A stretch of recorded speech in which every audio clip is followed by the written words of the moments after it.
नमस्कार. महामंथनमध्ये आपल्या सर्वांचं स्वागत. आज 1 मे महाराष्ट्र दिन, कामगार दिन म्हणूनही साजरा केला जातो. 1 मे 1960 रोजी महाराष्ट्र राज्याची निर्मिती झाली. महाराष्ट्र राज्याच्या निर्मितीमागे मराठी भाषा हा एक प्रमुख मुद्दा होता. यामध्ये अनेक म्हणजे 106 हुतात्म्यांनी आपले बलिदान दिलेलं आहे. तर हे महाराष्ट्र आणि मराठी भाषा हे तर एक अतूट नातं आहे. मराठी भाषा म्हटलं की आपली संस्कृती आहे, इतिहास आहे आणि अभिमानाची किंवा अस्मितेची गोष्ट आहे. या अनुषंगाने आज 1 मे महाराष्ट्र दिन, त्या काळी आणि आत्ताचा, असं एक आपण साधारण थोडक्यात आढावा घेणार आहोत. आपल्यासोबत आहेत कवी, लेखक, पत्रकार आणि सामाजिकदृष्ट्या जाण असलेले एक व्यक्तिमत्व म्हणजे प्रमोद तोडकर. त्यांना अण्णा म्हणतात. नमस्कार. नमस्कार सर. अण्णा, आज 1 मे महाराष्ट्र दिन आहे. आज आपण यशवंतराव चव्हाण यांच्या समाधीसोबत जवळच बसलेलो आहे. आपण त्याच परिसरात बसलेलो आहे आणि आज त्यांचं स्मरण होतं आहे, कारण त्यांनी संयुक्त महाराष्ट्राचा मंगल कलश आणलेला आहे. आणि त्या अनुषंगाने आज आपण या महाराष्ट्राकडं आणि मराठी भाषेकडं आपण कशा दृष्टीनं बघायचं, कारण त्यांनी जे घालून दिलेलं आपल्याला एक विचार आहेत, ते विचार आज कुठं निघालेले आहेत, किंवा आपण म्हणतो किंवा हल्ली सोशल मीडियातून म्हटलं जातं की कुठे नेऊन ठेवला आहे महाराष्ट्र माझा. त्या अनुषंगाने आपण कसं बोला? प्रथम महाराष्ट्र दिनाच्या खूप खूप शुभेच्छा. भारताला स्वातंत्र्य मिळण्यापूर्वी भारतामध्ये वेगवेगळी राजघराणी होती आणि त्यांच्या सत्ता होत्या. अशा राजघराण्यांची जी आहे म्हणजे संस्थानिकांची जी एक म्हणतो ना राजेशाही, ती संपुष्टात आणून तत्कालीन गृहमंत्री सरदार वल्लभभाई पटेल यांनी संघराज्याच्या चौकटीत भारत बांधला. पंडित नेहरूंच्या नेतृत्वाखाली देशाची वाटचाल सुरू होती. अत्यंत खडतर अशी आर्थिक आणि सामाजिक परिस्थिती या देशाची त्या काळी होती. मग याला प्रगतीला एक दिशा मिळावी, गती मिळावी. तर ह्यातला मुख्य जो मुद्दा होता तो असं तज्ज्ञांच्या लक्षात आलं की भाषावार प्रांतरचना जर झाली तर त्या भाषिकांचे प्रश्न त्या भाषेच्या चौकटीत भौगोलिक आणि सामाजिक वातावरणाचा अभ्यास करून सोडवता येतील. आणि मग भाषावार प्रांतरचना झाली आणि महाराष्ट्राला मराठी भाषिकांचं महाराष्ट्र हे राज्य मिळालं. खरं महाराष्ट्र राज्य हे मिळत असताना महाराष्ट्राचा बराचसा भाग जो आहे तो कर्नाटक म्हणजे इकडं निपाणी, बिदर, भालकी वगैरे जो आहे की नाही, हुबळी, कारवार वगैरे, धारवाड इथपर्यंतचा तो भाग आहे, तो महाराष्ट्राला मिळाला नाहीच. मुंबई देखील महाराष्ट्रापासून वेगळी करण्याचा त्यावेळी डाव होता. मग एकंदर जर बघितलं ना तर महाराष्ट्र हा मराठी भाषिकांचं राज्य हे सहजासहजी आपल्याला मिळालं नाही. ते भांडून मिळालं, संघर्ष करून मिळालं. आणि यामध्ये मग ज्ञात असणाऱ्या 106 जणांचा हुतात्म्य, खरं तर यामध्ये अनेकांनी हुतात्म्य दिलेलं आहे. अगदी महाराष्ट्राच्या या लढ्यामध्ये काही महिलांनी देखील आपलं बलिदान दिलेलं आहे. त्यामुळे महाराष्ट्र आम्हाला भांडून मिळालेला आहे, लढून मिळालेला आहे, संघर्षातून मिळालेला आहे. खरं तर महाराष्ट्र आणि संघर्ष हे काही नवीन नाही, पण तरी देखील हा महाराष्ट्र खऱ्या अर्थानं देशाला बांधून ठेवणारा, किंबहुना सेनापती बापटांच्या भाषेत जर म्हणलं तर महाराष्ट्र मेला तर राष्ट्र मेले. म्हणजे महाराष्ट्र हा देशाची काळजी वाहणारा, देशासाठी लढणारा प्रांत आहे. आणि जर पाहिलं तर काळानं ते वेळोवेळी सिद्ध केलं. म्हणजे भाषावर प्रांतरचनेनंतर महाराष्ट्र निर्मिती झाली. महाराष्ट्राचा मंगल कलश पंडित नेहरूंनी यशवंतरावजी चव्हाण यांच्या हाती सोपवला आणि संयुक्त महाराष्ट्राचे पहिले मुख्यमंत्री म्हणून यशवंतराव चव्हाण या राज्याच्या मुख्यमंत्रीपदावर आरूढ झाले. आणि त्यांनी सत्तेच्या विकेंद्रीकरणाचा, स्थानिक स्वराज्य संस्थाच्या निर्मितीचा असा एक साचेबद्ध आराखडा तयार करून महाराष्ट्राला गतिमान करण्याचा त्यांनी म्हणजे एक प्रण केला म्हणता येईल आणि कामाला सुरुवात केली. पण दरम्यानच्या काळामध्ये 62 साली चीनचं भारतावर आक्रमण झाल्यानंतर अशा परिस्थितीमध्ये देशाचे कृष्ण मेननसारखे संरक्षण मंत्री होते आणि मग लेच्यापेच्या संरक्षण मंत्र्याची जी उणीव आहे ती म्हणजे त्याला हलवून हटवून तिथं चांगला सक्षम संरक्षण मंत्री आणला पाहिजे नेहरूंना वाटलं. आणि त्यासाठी नेहरूंनी यशवंतराव चव्हाणांची निवड केली. कारण महाराष्ट्राच्या मुळात पिंडच महाराष्ट्राचा लढवय आहे. छत्रपती शिवाजी महाराजांचा हा महाराष्ट्र आहे. किंवा या महाराष्ट्रानं जे सुधारणावादी विचार दिले किंवा देशाला पुढं नेण्यासाठी मानवतावादी विकासाचा चेहरा निर्माण करण्यासाठी जे प्रयत्न केले आणि म्हणून नेहरूंनी त्यांची निवड केली आणि अवघ्या 2 वर्षामध्ये मुख्यमंत्रीपदाची कारकीर्द थांबवून त्यांना दिल्लीच्या हाकेला देऊन म्हणजे यशवंतराव चव्हाण गेले आणि आपण त्याचं यथार्थ वर्णन राजा मंगसुळकरांनी केलं की हिमालयाच्या रक्षणाला सह्याद्री धावून गेला. मग महाराष्ट्र हा देशाची काळजी करतो हे वेळोवेळी सिद्ध झालेलं आहे. अगदी आपण पाहिलेलं आहे की देशातल्या मोठ्या मोठ्या ज्या घडामोडी आहेत त्या देखील या महाराष्ट्राच्या मातीमध्ये घडलेल्या आहेत. आणि विशेषतः सर्वात महत्त्वाची गोष्ट आहे की ज्ञानेश्वरांना आपण या महाराष्ट्राच्या या सगळ्यामध्ये महाराष्ट्र संस्कार वगैरे जाग नाही, संत परंपरा अध्यात्म वगैरे वेगळी गोष्ट. पण आज ग्लोबल म्हणून हा जो शब्द आहे की नाही काळाबरोबर पुढे आला, पण वैश्विक विचार हा ज्ञानेश्वरांनी 750 वर्षापूर्वी दिला आणि पसायदानाच्या माध्यमातून विश्वाच्या कल्याणाची प्रार्थना केली. त्याच मार्गानं महाराष्ट्र आज चाललेला आहे. पण दुर्दैवानं महाराष्ट्रामध्ये आज वैश्विक विचार जपणाऱ्या महाराष्ट्रामध्ये येणारा माणूस महाराष्ट्राशी एकरूप झाला आहे का, महाराष्ट्राशी समरूप झाला आहे का, या मराठी मातीच्या अस्मितेशी त्याला काही आपलेपणा वाटतो का? तर दुर्दैवाने याचं उत्तर आहे की मोठ्या प्रमाणावरती इथं आलेला माणूस हा महाराष्ट्राशी एकरूप झालेला नाही, महाराष्ट्रातल्या समाजमनाशी व्यवसायाच्या अंगानं एकरूप झालेला आहे. त्याचं फक्त व्यावसायिक हितसंबंध या पलीकडे त्याला महाराष्ट्राशी आपलेपणा वाटत नाही. आपण पाहिलं तर महाराष्ट्रामध्ये वारंवार मग मराठी पाट्यांचा विषय असो, मराठी भाषेचा विषय असो किंवा मराठी संस्कृतीचा विषय अनेकदा वाद होतो आणि मग त्या वादामध्ये काही लोक प्रादेशिक अस्मितेवरून आक्रमक होतात महाराष्ट्रात. अर्थात शांत संयमी असणारा महाराष्ट्र शांत संयमी राहायला पाहिजे. पण या संयमाचा गैरफायदा घेऊन इथं काही लोकांनी केवळ आपली व्यावसायिक समीकरणं महाराष्ट्रामध्ये पुढं रेटली आणि दुर्दैवानं मग तुमच्या माझ्या या भावना मागं पडल्या. आणि मग या सगळ्यामध्ये काय झालं, एक मुठभर समाज जो आहे तो अस्मितेशी महाराष्ट्राच्या परंपरेशी चिटकून आहे आणि तो त्या मार्गानं चाललेला आहे.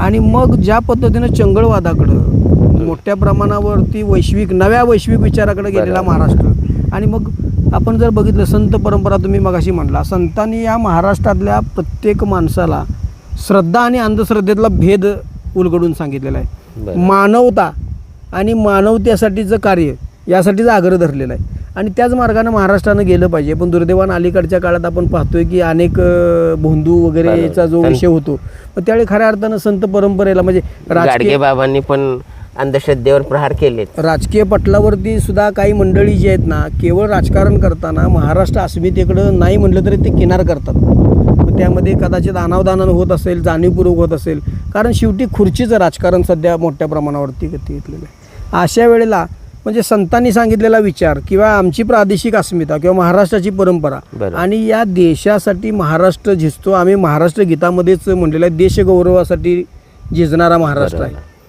मग देशगौरवासाठी झिजणाऱ्या महाराष्ट्राची काळजी देशावर प्रेम करणाऱ्या सगळ्यांनीच घेतली पाहिजे. पण दुर्दैवानं तसं होताना दिसत नाही. काही माणसं महाराष्ट्रामध्ये एक मोठ्या प्रमाणावरती त्यांची राजकीय किंवा सांपत्तिक दादागिरी त्याचा एक हक्क दाखवण्याचा प्रयत्न करतात. आता आपण जसं ओघवतं हे सगळं बोलणं येतंच, कारण हल्ली आपण बऱ्याच ठिकाणी चर्चा करताना सुद्धा अगदी ग्लोबल टू लोकलपर्यंत म्हणजे ह्या सगळ्या चर्चा आता प्रत्येकाच्या तोंडोतोंडी झालेल्या आहेत. परंतु यातून आता परप्रांतीयांचा विषय असेल, मराठी भाषेचा विषय असेल, परत तसं तुम्ही आत्ता म्हटलात की मराठी पाट्यांचा विषय असेल, परंतु याच्यामुळं आपल्याला पोट भरणार आहे का, आपलं नुकसान होणार आहे किंवा इतर जे आता भोंदूगिरी म्हणतो आहे, ही असं वेगवेगळ्या मार्गाला जी लोक निघालेली आहेत याचा नक्की काय परिणाम होऊ शकतो आणि कशा पद्धतीने हे बदलत गेले? असं आहे, ही एखादी सामाजिक अभिसरणामध्ये काही ज्या गोष्टी आहेत ना की त्यामध्ये तुमची अस्मिता मानवता या 2 गोष्टीचा आग्रह प्रत्येकानं ठेवलाच पाहिजे. अस्मिता टोकाची नको बरोबर आणि मानवता टोकाची नको, त्याला एक व्यावहारिक दृष्टिकोन पाहिजे. आणि दुर्दैवानं जर बघितलं आपण तर ते म्हणजे जे महाराष्ट्रानं देशाला दिलं, देश त्या मार्गावरनं चालला, पण दुर्दैवानं महाराष्ट्रामध्ये ते होत असताना महाराष्ट्रात ते जे काटेकोरपणे अंमलबजावणी होत असताना ते होताना दिसत नाही. आता बघा नुकतंच महाराष्ट्रातल्या मराठी भाषेला अभिजात भाषेचा दर्जा मिळाला. मिळाला. आता अभिजात भाषेचा दर्जा मिळाला, आनंद आहे, पण खऱ्या अर्थानं मराठीला न्याय मिळाला आहे का? तो अभिजात भाषेचा दर्जा दिल्यानंतर आजही एक जर नजर मारली शासकीय कार्यालयामधून मारा, महाराष्ट्राच्या म्हणजे प्रवाशांच्या सेवेसाठी धावणाऱ्या एसटीचे बोर्ड बघा, अनेक ठिकाणी तुम्हाला मराठीच्या इतक्या ठळक मोठ्या चुका तुम्हाला पाहायला मिळतील. मग केवळ अभिजात दर्जा दिला म्हणजे काम झालं का राज्यकर्त्यांचं? दुर्दैवानं आज देखील कारभाराची भाषा जी मराठी आहे ती किती क्लिष्ट आहे. साहित्य भाषा, बोली भाषा आणि शासनाची मराठी भाषा याच्यामधली भेदरेषा जोपर्यंत पुसत नाही तोपर्यंत मराठी समृद्ध होणार नाही. आणि मराठी शाळा आपण बंद करत निघाले. तो एक वेगळाच विषय आहे. म्हणजे खाजगीकरणाकडं एक कल वाढलेला आहे. मराठी शाळा काय म्हणजे यामध्ये केवळ शासनाला दोष देता येणार नाही. शासनाचा दोष असेलच, त्यामध्ये शासनाचा हेतू तपासावा लागेल. पण काय झाले, आता तुमच्या आमच्या कुटुंबामध्ये सर्वांच्याच मनामध्ये मुलाचं भविष्य आणि पॅकेज बरं असं समीकरण ठेवल्यामुळं खाजगी शाळांचा शोध पालकांकडून सुरू आहे. आणि मग खाजगी शाळेमध्ये गुणवत्ता प्रदान शिक्षण मिळतं ही गोष्ट खरी आहे. याचा अर्थ सरकारी शाळांमध्ये मिळत नाही असं नाही.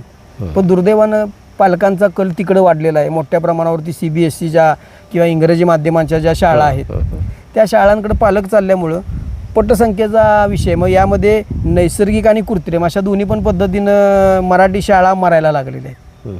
आणि मग अशा वेळेला राज्यकर्त्यांची म्हणून एक भूमिका असली पाहिजे की मराठी भाषिकांचं राज्य भाषावार प्रांत रचनेनंतर मिळाल्यानंतर केवळ भौगोलिक सुधारणा एवढंच राज्यकर्त्यांचं धोरण असता कामा नये. ते संकुचित ठरेल किंवा ते एक चाकोरीबद्ध ठरेल. मराठी भाषिकांचं राज्य आणि तो विकास आणि त्यामध्ये मग राष्ट्रीय भावना दुर्लक्ष करून चालणारच नाही. पण दुर्दैवानं काय झाले, राष्ट्रीय भावनेचा नको तितका आग्रह फक्त महाराष्ट्राच्या माती मारला जातो हे दुर्दैवानं म्हणावं लागेल अशी परिस्थिती आहे. पण राष्ट्रीयकरण किंवा राष्ट्रीय मुद्दा पुढं करण्यासाठी इथं परत धार्मिक तेढ निर्माण केली जाते. तो एक मुद्दा आहे. तो एक वेगळाच विषय. खरं तर आपल्याकडं म्हणजे इतर कुठल्याही राज्यामध्ये संत परंपरा पाहायला मिळत नाही. विशेषतः आपल्याकडं भागवत धर्माची, भागवत संप्रदायाची एक मोठी परंपरा आहे. आणि त्यामध्ये जर बघितलं ना तुम्ही तर जाती धर्माला त्यामध्ये स्थान नाही, कर्मकांडाला त्यामध्ये स्थान नाही, स्त्री पुरुष भेदाला स्थान नाही. मग इतका चांगला धार्मिक विचार मांडणारा संत संप्रदाय महाराष्ट्राला लाभल्यानंतर देखील महाराष्ट्रामध्ये काही लोक जातीयतेचं राजकारण करतात. अलीकडच्या काळामध्ये धार्मिक द्वेषाचा उन्मादानं एक कहरच केलेला आहे. आम्ही सर्वांनी राष्ट्रीय अस्मितेच्या मुद्द्यावर एक असलं पाहिजे. आमच्या धार्मिक अस्मिता प्रत्येकाच्या वेगळ्या असतील, त्याला प्रत्येकाला स्वातंत्र्य असेल. आणि सामाजिक स्वास्थ्याच्या दृष्टिकोनातून काय गरजेचं आहे त्याचा आदर सर्व धर्मियांनी, सर्व जातीच्या घटकांनी, वयोगटाच्या लोकांनी हा केलाच पाहिजे. तरच सामाजिक स्वास्थ्य. मला एक ठळक मुद्दा सांगायचा म्हणजे अहिल्यानगर आता हे आपला जिल्हा झालेला आहे, नामकरण झालं. तर त्या ठिकाणी एक सौंदाळा म्हणून गाव आहे. त्या ग्रामपंचायतीने असा निर्णय घेतला की गावात कोणतीही जातच लिहायची नाही आता जातीच्या दाखल्यावर. खरं तर आणि सर हा जो विषय नाही म्हणजे अंधश्रद्धा नाही. त्यात तिथल्या गावातल्या एका सरपंचानं आपल्या आईवडिलांचं मृत्यूपूर्वीच श्राद्ध घातलं आणि लोकांना दाखवून दिलं की ही अंधश्रद्धा, ती कावळा शिवणे, पिंड वगैरे हे सगळं म्हणजे काय आहे यावरती सुद्धा त्यांनी पडदा टाकला. सौंदाळा गावानं एक प्रकारे ती जी परंपरा आहे की अध्यात्म किंवा श्रद्धा यामध्ये कर्मकांडाला स्थान असता कामा नये असा आग्रह शेकडो वर्षापासून आम्हाला सांगतात लोक. आणि मग तुमच्या आमच्या जीवनामध्ये सुद्धा एक नाही विज्ञानवादच हा श्रेष्ठ मानला पाहिजे. आणि मग धार्मिकता कुठली तर निसर्ग जो आमच्यावरती, मानवावरती किंवा जीवसाखळीवरती, सजीवांवरती ज्या पद्धतीने उपकार करतो, माया करतो ना, त्या निसर्गालाच देव मानावं ही आपली संस्कृती आहे. त्यामध्ये कर्मकांडाला स्थान नाही. आज योगायोग असा आहे बघा, आज महाराष्ट्र दिन आहे. महाराष्ट्र आपला 67वा वर्धापन दिन साजरा करतोय. आणि आज एक योगायोग असा आहे की आज बौद्ध पौर्णिमा आहे, बुद्ध पौर्णिमा. आणि पौर्णिमा आणि शीतलता वेगळी करता येत नाही. या महाराष्ट्रावरती निसर्ग इतका भरभरून प्रेम करतो. आणि म्हणून सह्याद्रीची पर्वतरांग असेल, 500-700 किलोमीटरचा सागरी किनारा असेल, म्हणजे वेगवेगळ्या पद्धतीनं भौगोलिक रचनेनं असेल, निसर्गानं महाराष्ट्रावर देखील प्रेम केलेलं आहे. आणि म्हणूनच कदाचित आज 67व्या वर्धापन दिनी आज आकाशामध्ये संध्याकाळच्या वेळेला बुद्ध पौर्णिमेचा जो चंद्र आहे तो या महाराष्ट्राला शीतलतेच्या त्या शुभ्र प्रकाशात न्हावू घालणार आहे. ह्या केवळ योगायोग नाही, महाराष्ट्र खऱ्या अर्थानं समृद्ध आहे आणि तो समृद्ध राहील. पण त्यासाठी मराठी माणसानं आपल्या मराठी भाषिक राज्यावरती, मराठी भाषिक अस्मितेवरती, आपल्या चांगल्या परंपरावरती, पुरोगामी विचारावरती आपली अतूट श्रद्धा ठेवली पाहिजे. ना की मग कोणतरी आता अलीकडं भोंदू आहेत, अलीकडं तथाकथित इतिहास संशोधक आहेत की लोकांच्या मेंदूची मशागत करून त्यात सुपीक पेरायच्या ऐवजी द्वेष पेरण्याचं काम सातत्यानं चालू आहे. त्यापासून तुम्ही आम्ही आमच्या पुढच्या पिढीनं हे सावध राहिलं पाहिजे. आणि हल्ली आता जसं आपण आपल्या महाराष्ट्राचं आराध्य दैवत म्हणतो छत्रपती शिवाजी महाराज, त्यांची तर बदनामी सुरू आहे, त्याच्यावरती वेगळेच वाद आहेत, महात्मा फुलेंच्याबद्दल वाद आहेत. पण हे जे कसं सुचतं यांना, गोविंद पानसर यांच्या पुस्तकासंदर्भात वगैरे आहे, मग हे चाललंय का? कारण हे कुठला तरी वाद उकरून काढायचा किंवा मुद्दा उचलायचा आणि त्याला वेगळं धार्मिक स्वरूप द्यायचं, हे फार चुकीचं चाललेलं आहे महाराष्ट्रात. हा एक कारस्थानाचा भाग आहे, षडयंत्र म्हणता येईल याला. कारण ज्या समाजाची प्रेरणास्थानं ही मजबूत असतात, ती प्रेरणास्थानं नष्ट केली तर समाज दिशाहीन होईल. आणि मग जर बघितलं तर तुमच्या आमच्या ज्या श्रद्धा आहेत ना त्याच्यावरतीच घाव घालण्याचा प्रयत्न सुरू आहे. आता यामध्ये अनावधानानं घडत नाही, हे जाणीवपूर्वक घडते. आणि हे घडल्यानंतर समाजाच्या भावना दुखावल्या म्हणून राज्यकर्त्यांनी ह्यांच्यावरती कारवाई केली पाहिजे, ह्यांना त्यापासून अशा वक्तव्यापासून रोखलं पाहिजे. पण दुर्दैवानं ते होत नाही. त्याही वक्तव्यांवरती क्रिया प्रतिक्रिया या राजकीय चष्म्यातून व्यक्त होत आहेत किंवा त्या अंगानं होत आहेत. ही सगळ्यात दुर्दैवाची गोष्ट आहे. इथं सत्ताधारी पक्ष कुणीही असू दे, राज्याच्या हिताचं काय, सात्विक काय, न्यायनीतीचं काय याचाच विचार झाला पाहिजे. पण दुर्दैवानं तसं होत नाही. आणि राज्यकर्ते किंवा प्रशासकीय पातळीवरती या गोष्टीकडं दुर्लक्ष होत असल्यामुळं, म्हणजे आपल्याकडे म्हणतात ना कोपरानं खणतो मऊ लागल्यावर माती, अशा पद्धतीचं एक वातावरण करून द्यायला लागले. आणि म्हणून जर बघितलं ना, म्हणजे राहुल सोलापूरकरांचं वक्तव्य असेल, श्रीपाद छिंदमचा विषय असेल, कोरटकरांचा विषय असेल, किंवा राज्याचे गव्हर्नर म्हणून राज्यपाल म्हणून आलेले भगतसिंग कोश्यारी असतील, ही एकामागोमाग जी विधान आहेत ना, ही खऱ्या अर्थानं आमच्या अस्मिता दुखावणार आहेत, आमच्या प्रेरणा स्थानांवरती हल्ला करणार आहेत. अशा वेळेला आम्ही पक्ष, धर्म, जात, पेत त्याच्या पलीकडे जाऊन राष्ट्रपुरुषाच्या अवमान, अगदी मी तर म्हणेन महाराष्ट्राच्या बाहेरच्या लोकांनी देखील याचा निषेध केला पाहिजे. निश्चित. म्हणजे फक्त मराठी भाषा म्हणून नाही, सर्वच करतात निषेध, परंतु त्याला एक राजकीय आणखी पाठबळ मिळत असेल कदाचित, त्यामुळे अशी लोक तोंडवर करतात. नाही, निषेध होतोय, पण निषेध हा वांज ठरतोय. या निषेधातून राज्यकर्त्यांना, प्रशासनाला काही धडा जर बसणार जोपर्यंत नाही ना, तोपर्यंत या निषेधाला म्हणजे कागदी घोडं नाचवणे म्हणतो की नाही, किंवा बातमीपुरता निषेध करणं, त्याला अर्थ नाही. म्हणजे राजकारणी लोकांना सुद्धा याचा हळूहळू विसर पडत चाललाय किंवा ते निर्ढावलेले आहे. निश्चितच राज्यपाल हे असं पद आहे की ते सरकारचं प्रतिनिधित्व करणारं पद आहे. ते ज्या वेळेला राज्याला संबोधतं ते पद, त्यावेळी ते हे माझं राज्य आहे, हे माझं सरकार आहे असं सातत्यानं म्हणतं. त्यावेळेला माझं राज्य, माझं सरकार यातल्या माझ्या अस्मिता, राज्याचं म्हणजे पालक आहेत त्या माझ्या आहेत, अशी भावना का नाही दुर्दैवानं त्या खुर्चीवर बसणाराची. भगतसिंग कोश्यारींनी धडधडीत छत्रपती शिवाजी महाराजांचा अवमान केला, ज्योतिराव फुलेंचा अपमान केला. ही महाराष्ट्राची प्रेरणास्थळ आहेत. आणि मग त्याच्याबद्दल तुम्ही इतक्या सहजपणे भावना दुखवणारं विधान करता आणि राज्यकर्ते आमचे किंवा समाज हे बघत बसतो, ही योग्य गोष्ट नाही. आज या ठिकाणी पण मला थोडंसं खेदानंच हे जाणीवपूर्वक नमूद करावं वाटतंय. कारण आपण ज्या थोर यशवंतराव चव्हाण यांच्या समाधीच्या परिसरात बसलो आहे, आज महाराष्ट्र दिन आहे, ज्यांनी मंगल कलश आणला, त्यांच्या समाधीवरती आज एकही हार नाही किंवा कोणी फुलं वाहिलेली नाहीत. ही आपल्या इथल्या स्थानिक नेत्यांचंसुद्धा कोतेपणा म्हणायचा का? आता खरं तर ही तुमची, आमची किंवा इथल्या स्थानिक राजकीय पदाधिकाऱ्यांची जबाबदारी आहे. पण त्याहीपेक्षा मोठी जबाबदारी कोणाची आहे माहिती आहे का सर? 1 मे महाराष्ट्र दिनाची ज्यावेळी आपण सुट्टी घेतो प्रशासकीय कर्मचारी, अधिकारी म्हणून, त्यांची फार जबाबदारी आहे. कारण कराडमधली प्रथम श्रेणीतली जी खुर्ची आहे ती संधी मिळवण्यासाठी इथं लाखो रुपयाचे व्यवहार होतात. म्हणजे कराडच्या तहसीलदार पदावरती येण्यासाठी, कराडच्या पोलीस निरीक्षक पदावर येण्यासाठी, कराडच्या मुख्याधिकारी पदावरती येण्यासाठी, कराडच्या वीज मंडळाच्या त्या अभियंता पदाच्या खुर्चीवर येण्यासाठी, किंवा अशी क्लास 1 दर्जाच्या अनेक ज्या पोस्ट आहेत ना, तिथं मोठ्या प्रमाणावरती देवाणघेवाण करून इथं माणसं येतात. तो ठीक आहे, समाजाचा एक भाग झालेला आहे. आता ती त्याचे कराड एक आहे, धनाची खाण आहे असं एक. हां, आणि मग अशा वेळेला इथं येणाऱ्या अधिकाऱ्यांनी त्याची जाणीव त्यांना असली पाहिजे की या राज्याचा मंगल कलश ज्यांनी आणला, महाराष्ट्राचे पहिले मुख्यमंत्री जे आहेत, भाषावार प्रांत रचनेनंतर महाराष्ट्राची ही घडी बसवण्याचं ज्यांनी काम केलं, त्यांच्या कर्मभूमीमध्ये आपण नोकरी करत असताना सकाळी सकाळी जाऊन हार घालणं किंवा नमस्कार करणं किंवा कृतज्ञता व्यक्त करणं ही त्या अधिकाऱ्यांची देखील खास जबाबदारी आहे. कराडकरांची आहेच, पण त्यांची का जबाबदारी? तर हे जे क्लास 1 अधिकारी आहेत ना, शासनाच्या ज्या सेवा सुविधांचा लाभ घेतात ना, बरोबर, त्यांचं जास्त कर्तव्य आहे. पगारी सुट्टी आहे ना. त्यांनी सामान्य माणसाकडून तुम्ही अपेक्षा जरूर करा, ते सामान्य माणसाचं कर्तव्य आहेच, पण त्यापेक्षा जास्त ठळक कर्तव्य या लोकांचं आहे. आज खेदानं म्हणजे या समाधी स्थळावरती एक फूल सुद्धा कोणी अर्पण करू शकलं नाही. आपल्याकडे प्रांत आहेत, तहसीलदार आहेत, DYSP आहेत, आपल्याकडे CO आहेत, आपल्याकडं म्हणजे हे जर बघितलं ना, फार मोठी संख्या निघेल. बरोबर. आणि मग यातलं कोणालाच का वाटत नाही की बाबा इथं यावं, कृतज्ञतेनं व्यक्त व्हावं. सलग 3 दिवस सुट्ट्या मिळाल्यात, आपलं पर्यटन करावं.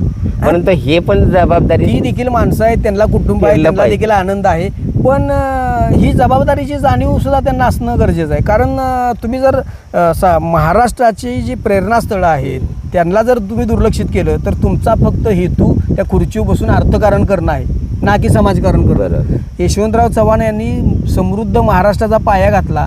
त्यांच्याप्रती सर्वच अधिकाऱ्यांनी, जनतेनं, राजकीय पक्षांनी कृतज्ञता जपली पाहिजे. आज दुर्दैवानं हे जे चित्र आहे नाही की समाधीवरती फूल नसणं, ही गोष्ट खरोखर म्हणजे खेदाची गोष्ट आहे. आपण जर बघितलं अन्य राजकीय नेत्यांची जयंती, पुण्यतिथी किंवा त्यांच्या संस्थाशी संबंधित असणारी व्यक्ती, त्यांच्याकडून हा निष्काळजीपणा किंवा ही चुकून सुद्धा घडत नाही. मग ह्यांच्या बाबतीत का घडावी? ज्यांनी महाराष्ट्राला नव्हे तर देशाला आदर्श राजकारणाचा एक धडा दिला. हां, अशा वेळी यशवंतराव चव्हाणांच्या बद्दल तुमच्या आमच्या सगळ्यांच्याच मनात अधिकारी असेल, राजकीय पक्ष असतील, इथल्या स्थानिक काही आर्थिक सहकारात काम करणाऱ्या संस्था असतील, सगळ्यांनी मिळून आपलं यशवंतराव चव्हाणांच्या बद्दल आपली भावना असली पाहिजे. दिलेच पाहिजे. खरंच आहे, कारण यशवंतराव चव्हाण म्हणजे यांचं नाव घेतल्याशिवाय देशातलं म्हणा किंवा महाराष्ट्रातल्या राजकारणातलं पाणी हालत नाही. महाराष्ट्र दिन यशवंतराव चव्हाणांशिवाय कसा साजरा करायचा? कारण जर एखादी गोष्ट चुकीची झाली तर इथं आत्मक्लेश करायला इथंच येतात लोक. म्हणजे एवढं मोठं स्थान आहे यशवंतरावांचं, परंतु आजही त्यांचं आपल्याला विसर पडायला लागला आहे. ही फार मोठी खेदाची बाब आहे. या निमित्तानं आपल्या या संवादातून महाराष्ट्र सरकारनं याची दखल घ्यावी.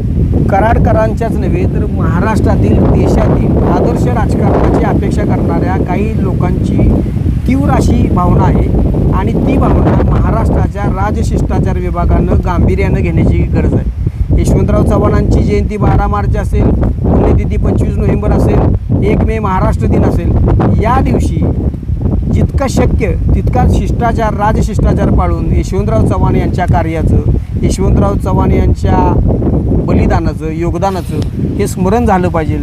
तरच महाराष्ट्राला प्रगतीच्या वाटेवरती नेण्यामध्ये आम्ही कटिबद्ध आहोत, असा कुठंतरी तो कृतीशील संदेश जाईल. ह्या सहज आणि आतून आलेल्या भावना आहेत. हे पोटतिडीक आहे निश्चित. कारण हे समाजात फिरतो आपण, अनेक वेळेला कामं करताना ह्या घडलेल्या घटना आहेत, गोष्टी आहेत, त्याचा परिणाम होतो आहे. कधी कधी स्वतःलाच एक निगेटिव्ह फेजमध्ये जावं लागतं की काय होणार पुढे, अशी परिस्थिती निर्माण होती. अशा वेळेला हे व्यक्त होणं फार गरजेचं आहे आणि आपणसुद्धा यातून काहीतरी धडा घेतला पाहिजे. आपण कुठे चाललो आहे, आपण आपलं महाराष्ट्र, आपलं मराठी भाषा किंवा आपली संस्कृती म्हणा, आपला इतिहास, पर्यावरण म्हणा, म्हणजे एकन एक गोष्ट महाराष्ट्रातील ही आपल्याशी जोडली गेलेली आहे. महाराष्ट्राचा निसर्ग म्हणा, एवढं सगळं आपल्याला भरभरून देतो आहे. आपण त्या बदलात महाराष्ट्राच्या भूमीला, या मातृभूमीला काय देतो आहे आणि आपण ते संस्कार जपतो आहे का, हे पाहण्याची आता एक फार मोठी गरज आहे. महाराष्ट्रातल्या प्रत्येक मराठी माणसानं मराठी राजकारण हो, म्हणजे मराठी राजकारण म्हणजे कसं तर त्याला उदात्ततेची किनार आहे. बरोबर. मुख्यमंत्री पदाची खुर्ची सोडून संरक्षण मंत्री पदाची जबाबदारी स्वीकारणारा महाराष्ट्र म्हणजे मराठी राजकारण. मराठी समाजकारण म्हणजे कोणतं की बाबा आमटेंसारख्या माणसाने कुष्ठरोग्यांची सेवा केली. बरोबर. मराठी पर्यावरण माधवराव गाडगीळ किंवा चितळे वगैरे ह्यांनी जे काम केलं पर्यावरणासाठी अशा सर्व क्षेत्रामध्ये धार्मिकतेचा विषय आला, अध्यात्माचा विषय आला, म्हणजे मोठी साधू संतांची सुधारकांची परंपरा आहे. आगरकरांसारखा समृद्ध सुधारणेचा वारसा आम्हाला लाभलेला आहे. बाबासाहेब आंबेडकरांनी चौदार तळ्याच्या संदर्भातला किंवा काळाराम मंदिराच्या प्रवेशाचा विषय केलेला आहे. साने गुरुजींनी एक संवेदनशील पिढी निर्माण करण्याचा प्रयत्न केलेला आहे. ज्योतिराव फुलेंनी शिक्षणाचं महत्त्व सांगण्यापासून महिलांच्या साक्षरतेसाठीचा प्रयत्न केलेला आहे. आनंदीबाई जोशींनी वैद्यकीय क्षेत्रामध्ये ती जी असणारी गरज आहे अशा वेगवेगळ्या क्षेत्रामध्ये म्हणजे जो काय मराठी आणि गुणवत्ता हा जे एक नाही याचा विसर मराठी माणसांना पडता कामा नये. आणि म्हणूनच मराठी माणसाच्या भावना मराठी माणसांना अभिमानानं मिरवल्या पाहिजेत. आणि इथं वैश्विक विचाराच्या नावाखाली महाराष्ट्राच्या मातीमध्ये येऊन व्यवसाय उद्योग करणाऱ्या प्रत्येक अमराठी माणसानं मराठी भावनेशी एकरूप होण्याचा प्रयत्न केला पाहिजे. इथं तुमची दादागिरी उद्धटगिरी ही करू नका, कारण महाराष्ट्र ही देशाची विश्वाची काळजी करणारा देश आहे. तुम्ही जिथून आलात तुमच्यासुद्धा प्रांतामध्ये हा विचार नाही. मग जो प्रांत वैश्विक विचार जपतो, उदार विचार जपतो, उदात्त विचारसरणीनं जातो त्या विचाराचा आदर करा. इथल्या व्यवस्थिती संस्काराशी परंपरेशी आपण इमानानं राहा एवढीच या महाराष्ट्र दिनाच्या निमित्तानं कळकळीची विनंती करतो. मराठी भाषा, मराठी भूमी आणि ही महाराष्ट्राची भूमी ही अशीच समृद्ध आहे आणि ती अधिक समृद्ध करण्यासाठी आपण कुठंतरी एक पाऊल उचलूया आणि सर्वांनी एक सुसंस्कारितपणे वाटचाल करूया अशी या ठिकाणी मी आपल्याकडून अपेक्षा करतो. धन्यवाद. धन्यवाद सर.